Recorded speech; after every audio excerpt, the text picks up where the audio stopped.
গরমের দুপুরে শেষ পাতে এই চাটনি না থাকলে কি আর খাওয়া জমে? একবার এই স্বাদে বানিয়ে দেখুন, বাড়ির সবাই আঙুল চেটে খাবে। নমস্কার বন্ধুরা, তিয়াশাস রেসিপিতে সকলকে স্বাগত জানাই। আজ আমি নিয়ে এসেছি কাঁচা আমের পারফেক্ট টক মিষ্টি চাটনি রেসিপি। খুব সহজ কিছু উপাদানে একদম অনুষ্ঠান বাড়ির স্বাদে কিভাবে বানাবেন সেটাই আজ দেখাবো। তো চলুন দেরি না করে মূল রেসিপিতে যাওয়া যাক। তো দেখুন, আমের চাটনি তৈরি করার জন্য এখানে আমি দুটো কাঁচা আম নিয়েছি। এবার আমি এই আম দুটোকে কেটে নেব। আমের মুখের অংশটা কেটে নিচ্ছি।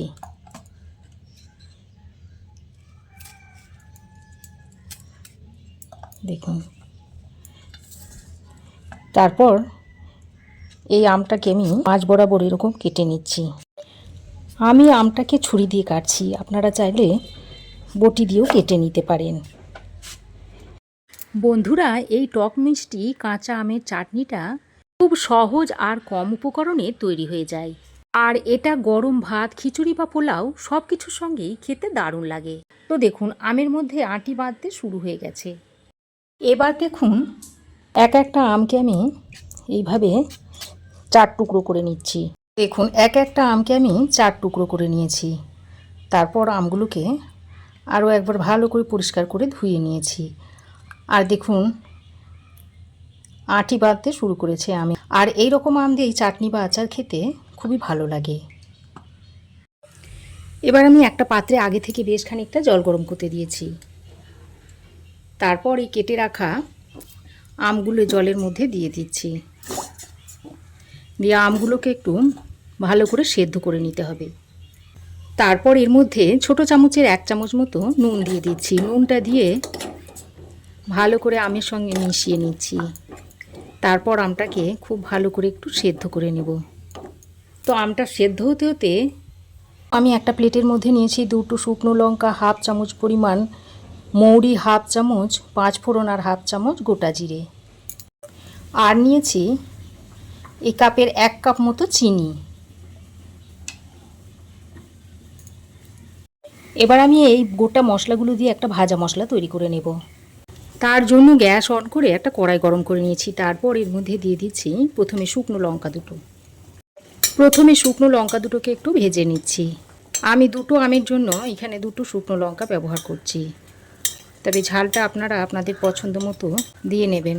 তো শুকনো লঙ্কাটা কিছুক্ষণ ভেজে নেবার পর এবার আমি বাকি গোটা মশলাগুলো এর মধ্যে দিয়ে দিলাম। জিরে, মৌরি আর 5 ফোড়নটা দিয়ে দিয়েছি। এবার শুকনো কড়াইয়ে ভালো করে নেড়ে চেড়ে মশলাটাকে ভেজে নেব। খুব বেশি ভাজবো না। মশলাটা যখন হালকা একটু চটপট করতে শুরু করবে তখনই মশলাটাকে নামিয়ে নিতে হবে। মশলার উপর থেকে দেখুন ধোঁয়া উঠতে শুরু করেছে, ঠিক এই সময় মশলাটাকে নামিয়ে নিতে হবে। তো ভাজা মশলাটাকে আমি একটা প্লেটের মধ্যে নামিয়ে নিলাম। তারপর ঠান্ডা করে এটাকে গুঁড়ো করে নেব। এদিকে দেখুন, আমগুলো ভালোভাবে সেদ্ধ হয়ে গেছে আর আমের কালারটাও দেখুন চেঞ্জ হয়ে গেছে। এখন আমি এই আমগুলোকে তুলে নিচ্ছি। তুলে একটা পাত্রে রেখে দিচ্ছি।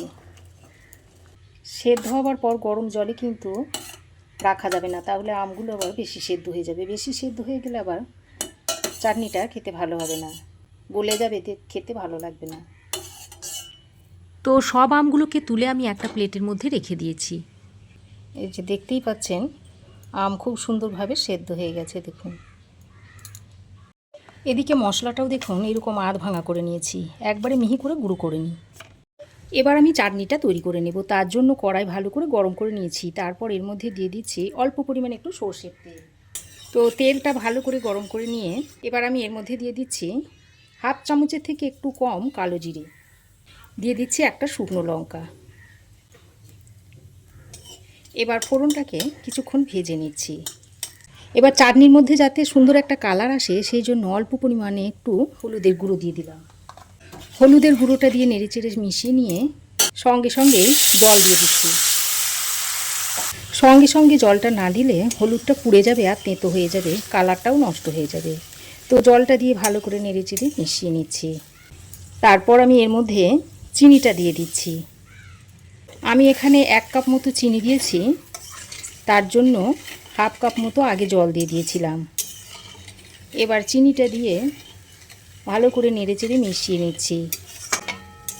যতক্ষণ না চিনিটা গলে না যাচ্ছে ততক্ষণ এইভাবে একটু ফুটিয়ে নিতে হবে। তো দেখুন খুব ভালোভাবে ফুটে গেছে আর চিনিটা দেখুন মেল্ট হয়ে গেছে। এখন আমি এই সেদ্ধ করে রাখা আমটা এর মধ্যে দিয়ে দিচ্ছি। আমি যেহেতু আমটাকে সেদ্ধ করে নিয়েছিলাম তাই আমি খুব বেশি জল দিইনি, হাফ কাপ জল দিয়েছি আর 1 কাপ মতো চিনি দিয়েছি। আমি যেহেতু আমটাকে সেদ্ধ করে নিয়ে তাই খুব বেশি জল লাগবে না। তো ভালো করে নেড়েচেড়ে মিশিয়ে নিয়ে আমি আবারও অল্প পরিমাণে একটু নুন দিয়ে দিচ্ছি। আগেও আমি আমটা সেদ্ধ করার সময় নুন দিয়েছিলাম, সেই বুঝে নুনটা এখন দিয়ে দিলাম।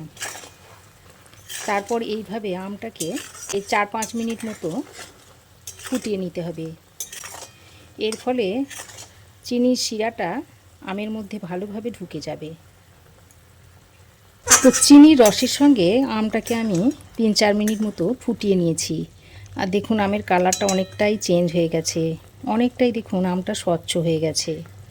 এবার আমি যে মশলাটা শুকনো কড়াইয়ে ভেজে নিয়েছিলাম তার মধ্যে থেকে অল্প পরিমাণে এখন আমি একটু দিয়ে দিচ্ছি, আর বাকিটা আমি পরে দেব।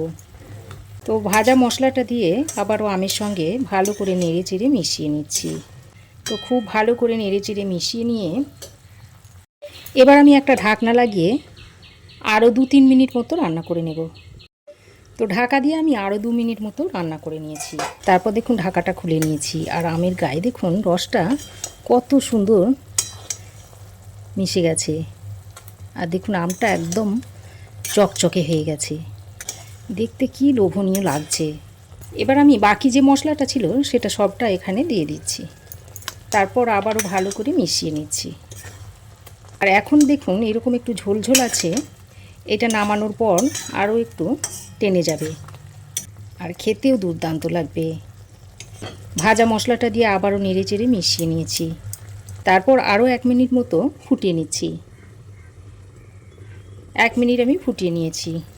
এবার গ্যাসের ফ্লেমটা বন্ধ করে কিছুক্ষণ স্ট্যান্ডিং টাইমে দেওয়ার পর চাটনিটা এখন সার্ভ করে দিচ্ছি। আজকের এই টক মিষ্টি কাঁচা আমের চাটনি রেসিপিটি আপনাদের কেমন লাগলো কমেন্ট করে কিন্তু অবশ্যই জানাবেন। ভালো লাগলে একটা লাইক আর বন্ধুদের সঙ্গে শেয়ার করতে ভুলবেন না।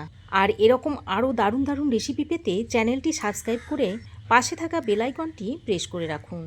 দেখা হচ্ছে পরের রেসিপিতে। ভালো থাকবেন, সুস্থ থাকবেন। ধন্যবাদ।